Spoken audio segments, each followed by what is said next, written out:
back to Skippers. Today we have 3 must-add players for your fantasy baseball teams in Week 10. As always, this video is brought to you by FanDuel Canada, the best place to be betting on baseball in the Great White North. Some of the best markets. You have Dinger Tuesdays, and you can watch the games in the app. Why would you want to be anywhere else? Let's get into these 3 players. First player this week is going to be friend of the program, Davis Schneider. He is a second baseman. He also has outfield eligibility. He is a Blue Jay, 37% rostered so far on the season, a 248 average, 6 home runs, 27 driven in, 3 stolen bases, weighted runs created plus is 135. He is way too low rostered, in my opinion, for someone with a 135 weighted runs created plus who hits leadoff and has a career OPS over 900. He has played 83 games in the majors now, and he has 14 home runs, 47 runs driven in, and his weighted runs created plus is 154. I get to watch him play every single day, and he is one of the few player development gems the Blue Jays have had in the last recent bit. So it's nice to see Davis play all the time. He's one of the few Blue Jays who likes to pull a ton of fly balls. That's what we like to complain about on our team, at least. He's able to spray the ball the other way for some pop as well. He has a good approach. He has a great on-base percentage, and he sits 92nd percentile in walk rate. It is surprising how he hasn't been able to hit a ton of fastballs this season. From his little stint in the majors last season, it seemed as soon as he had the big time in Boston, they just went fastball up on Davis, and he was able to adjust a decent amount. They're still attacking him at the top of the zone, but he's cut his batting average in half on 4-seamers from last season. He's only at 128, but there's not a lot better breaking ball hitters in the league. Davis hitting 333 with a 750 slug against sliders. Of his 36 hits on the season, 19 of them are for extra bases. Again, great OBP 360. As long as he keeps hitting leadoff, driving in a ton of runs, and just being like even hitting the home runs as well. This is a fantastic pickup on your waiver wire. Next one is a little bit grosser. Hunter Brown of the Astros, 33% rostered. The counting stats horrific, but just listen to him. 1.5, 6.39 ERA, 53 strikeouts, a 1.64 whip in 49 1/3 innings pitched.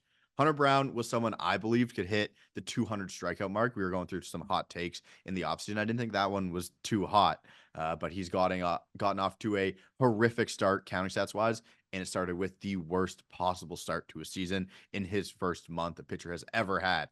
In April, he had a 9.78 ERA with an opponent average of 366 and an opponent slug of 594. He has turned that around with a fantastic month of May, but you would never know because the accounting stats are so incredibly inflated.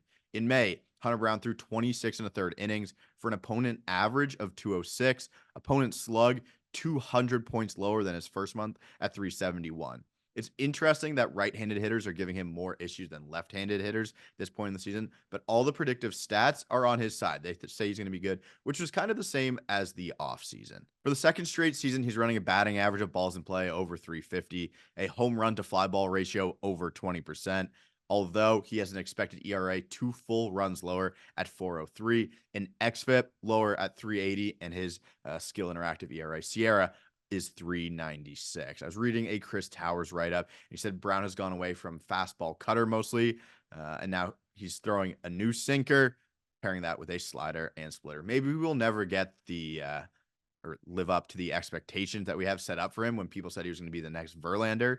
The Astros were going to trot out there, but I still think Hunter Brown is a good arm, and he's a good fantasy asset. Lastly, we'll go to another hot hitter, Matt Vierling of the Tigers, 26% rostered on the season, a 288 average, 7 home runs, 28 runs batted in. Doesn't have a stolen base, but a weighted runs created plus of 131.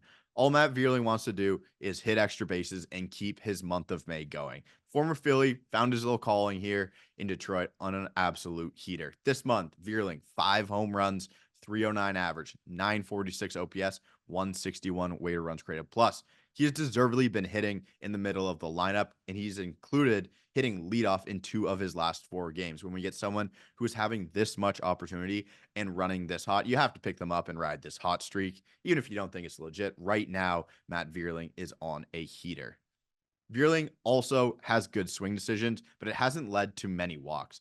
All of his home runs are pull side bombs. Isn't a bad thing. It's just something to look at. That's where his power is. He also has no stolen bases, like I said before, but 88th percentile sprint speed. He's over the 90th percentile in average exit velocity, sweet spot percentage, as well as chase percentage, and over the 80th percentile in hard hit rate, whiff rate, and expected batting average. Matt Vierling is also making a ton of in-zone contact. His zone contact percentage sitting at 88%. That is a very good rate with someone who's hitting for as much power as he is right now. He has the makings of a great hitter, the swing decisions, the pop, and the damage he is doing. Let's just continue riding the hot streak until the wheels fall off. I am also picking up Matt. Thank you, everyone, for watching Skippers again this week. This is Must Add Week 10. Thank you to FanDuel. Make sure you download the app. The link is in this description. I will see you guys next week.